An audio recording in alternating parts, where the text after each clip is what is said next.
Hello, welcome back to the channel.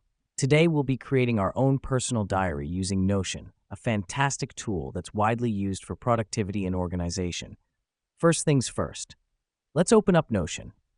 Once we're in, we want to create a new database. So on the left side of the screen, click on the plus add a page button. The reason we start with a database is because it allows us to log entries in a systematic way, keeping our diary organized. Now that we've done that, let's select Table as our database type. We're choosing a table because it's easy to navigate, and it allows us to add and sort entries by date, mood, or any other category we decide to include.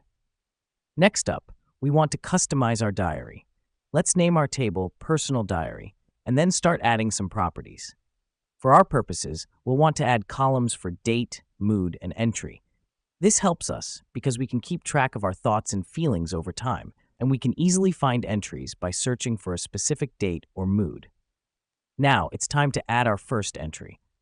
Click on the plus new button, then fill in the date, your mood, and write your thoughts in the entry column. The reason we do this is obviously to start documenting our experiences and feelings. Keep in mind that writing daily entries can be a therapeutic exercise and a great tool for self-reflection. Let me explain why this matters. By creating this personal diary in Notion, we're not only organizing our thoughts, but also creating a safe space for ourselves. This is a place where we can express our feelings without judgment and observe patterns in our mood and behavior over time. Now that we've set up our diary, it's time to make it a habit to write in it regularly. Remember, consistency is key when maintaining a personal diary. Here's what's happening behind the scenes.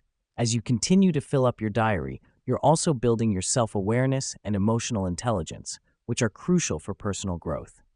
And there you have it, your own personal diary in Notion. It's that simple. Remember, this is your personal space.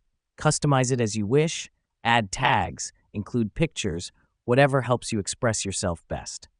Thanks for tuning in today. Until next time, happy journaling.